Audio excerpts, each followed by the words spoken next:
Assalamualaikum warahmatullahi wabarakatuh. Bapak Ibu, hal yang akan saya jelaskan berikut ini adalah sekolah sebagai ekosistem.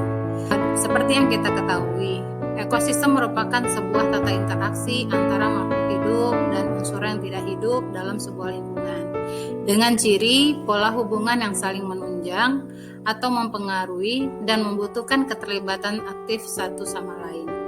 Sekolah sebagai ekosistem ini dapat dikaji dalam dua pendekatan, yaitu pendekatan berbasis kekurangan atau masalah dan pendekatan berbasis aset. Pendekatan berbasis kekurangan biasanya akan fokus pada apa yang kurang, yang mengganggu, atau apa yang tidak bekerja. Segala sesuatu yang negatif yang menyebabkan kita lupa akan potensi atau peluang yang ada di sekitar.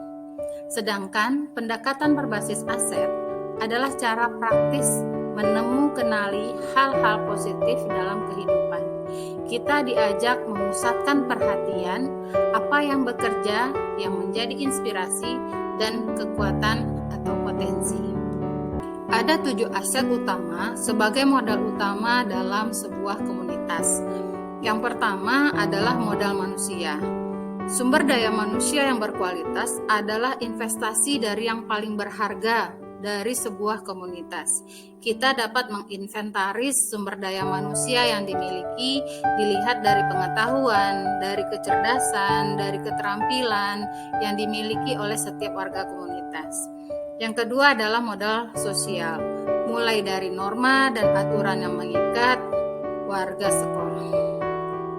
Yang kedua adalah modal sosial, mulai dari norma dan aturan yang mengikat warga sekolah atau komunitas, unsur kepercayaan, dan jaringan networking antara unsur yang ada. Yang ketiga adalah modal fisik. Modal fisik ini terdiri dari 2 kelompok, yaitu bangunan dan infrastruktur. Yang keempat, modal lingkungan atau alam, yaitu potensi yang belum diolah dan memiliki nilai ekonomi. Yang kelima adalah modal finansial, yaitu dukungan keuangan yang dimiliki sebuah komunitas atau sekolah yang dapat digunakan untuk membiayai proses pembangunan dan kegiatan. Yang keenam, modal politik. Modal politik adalah ukuran keterlibatan sosial dengan komunitas. Ketujuh, modal agama dan budaya. Pemetaan modal budaya agama merupakan langkah yang sangat penting untuk melihat keberadaan kegiatan ritual, kebudayaan, dan keagamaan yang selanjutnya dimanfaatkan sebagai peluang untuk menunjang pengembangan perencanaan dan kegiatan bersama. Berdasarkan pendekatan berbasis aset itu, saya mencoba mengidentifikasi aset di SMK Negeri 1 Sumatera Barat yang terbagi menjadi 7. Yang pertama adalah modal manusia. Kita ketahui bahwa murid kita cukup banyak, yaitu dari 1.300 siswa dan guru serta PTK yang berkompeten di bidangnya. Ada yang S1, S2, konselor, bahkan ada yang asesor, dan untuk guru sendiri kita tahu bahwa itu dari golongan 3A sampai 4B. Kedua adalah modal sosial. SMK Negeri 1 Sumatera Barat memiliki norma dan aturan yang berlaku. Hubungan sosial dengan masyarakat sekitar, industri, dan alumni, dan itu tercantum di dalam surat kerjasama antara SMK Negeri 1 Sumatera Barat dengan institusi lainnya. Yang ketiga adalah modal fisik. SMK Negeri 1 Sumatera Barat memiliki lahan seluas 6 hektar dengan gedung kelas, labor, bengkel, ruang pertemuan, workshop, TEFA, koperasi, lapangan, asrama, dan sarana pembelajaran teori dan praktek. Yang keempat adalah modal lingkungan alam. SMK Negeri 1 Sumatera Barat ini berada dekat dengan pusat kota, berada di tengah keramaian, tapi tidak bising untuk suasana belajar. Suasananya cukup rindang, dilewati oleh saluran air yang cukup bersih.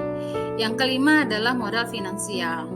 Kita ketahui modal finansial ini adalah modal keuangan yang bisa digunakan untuk pembangunan dan kegiatan.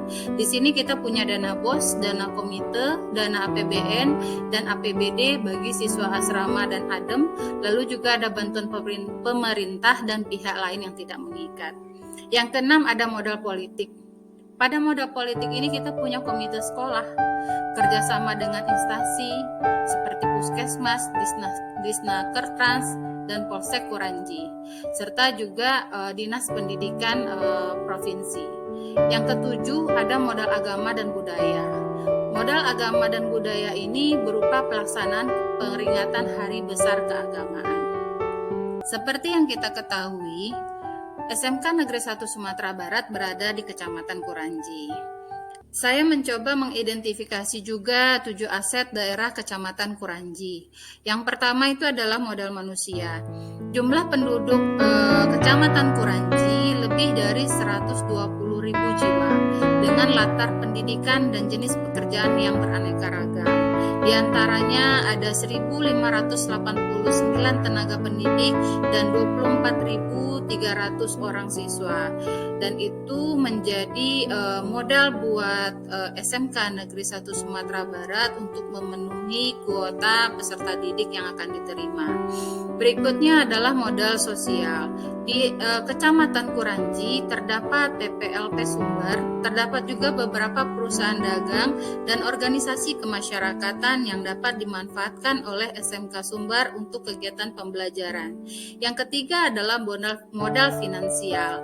Untuk Kecamatan Kuranji, modal finansialnya berasal dari pembiayaan daerah dan swasta. Yang keempat adalah modal lingkungan alam. Luas dengan 54.041 km persegi, dikelilingi oleh kecamatan lain, 5 km dari pusat kota, ada jalan bypass, wisata alam Lubuk Tampurang, dan Bukit Sejuta Harapan, serta aliran sungai. Modal lingkungan alam yang dimiliki oleh Kecamatan Kuranji ini dapat dimanfaatkan oleh SMK Negeri 1 Sumatera Barat untuk menunjang pembelajaran yang ada di sekolah. Pembelajaran ini bisa bersifat outing class atau praktek. Berikutnya adalah modal politik. Terdapat banyak lembaga pemerintahan seperti camat, 9 kelurahan, dan kepolisian. Yang berikutnya adalah modal budaya dan agama.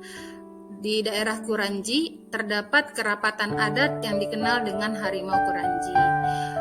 Lalu penyelenggaraan kegiatan keagamaan dan budaya di lingkungan Kecamatan Kuranji. Yang terakhir adalah modal fisik.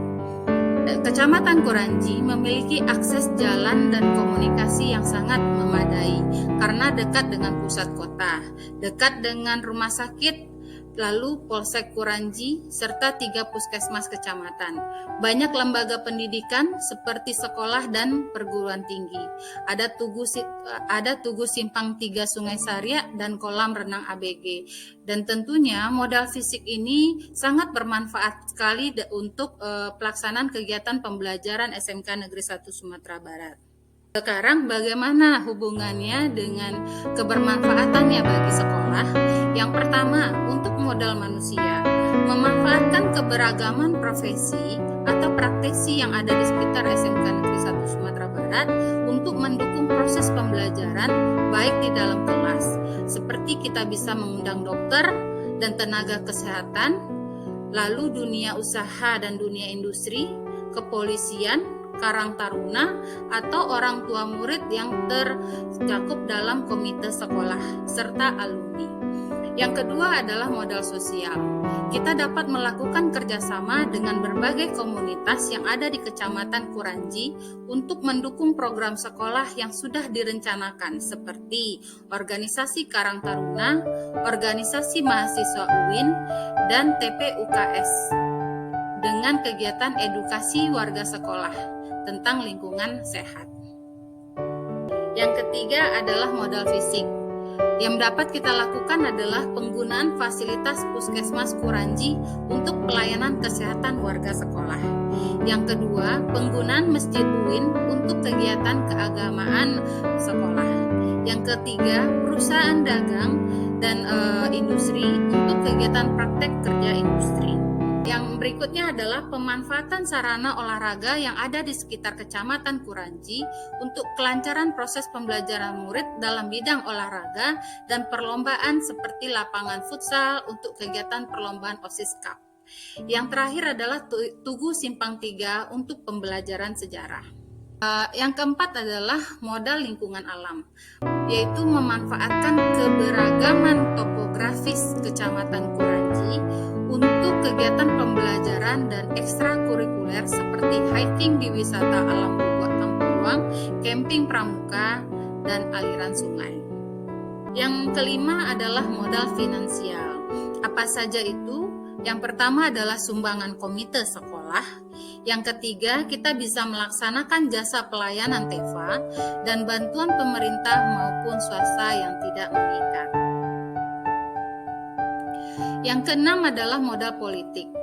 Kita dapat meningkatkan partisipasi komite sekolah dalam peningkatan pendidikan di SMK Negeri 1 Sumatera Barat. Ada anggota dewan, camat, lurah, dan Dinas Pendidikan Provinsi Sumatera Barat yang tentu dengan senantiasa membantu dalam melancarkan kegiatan pembelajaran di sekolah serta pengembangan program sekolah. Yang terakhir adalah modal agama. Modal agama, kita dapat melaksanakan kegiatan hari besar keagamaan di masjid sekitar sekolah seperti di Masjid UIN. Contohnya yang sudah dilakukan oleh Waka Kesiswaan kita melaksanakan kegiatan keagamaan di Masjid UIN. Yang kedua adalah berpartisipasi dalam kegiatan kerapatan adat nagari. Contohnya kegiatan Nini Mama Go to School. Yang ketiga adalah mengikuti pawai kebudayaan dengan melibatkan warga sekitar sekolah. Yang terakhir bekerja sama dengan UIN. Berikut penjelasan saya tentang penggunaan sumber daya sekolah untuk pengembangan SMK Negeri 1 Sumatera Barat. Masukan dan komentar dari Bapak Ibu sangat dibutuhkan agar identifikasi aset ini dapat lebih sempurna dan benar adanya. Terima kasih. Assalamualaikum warahmatullahi wabarakatuh.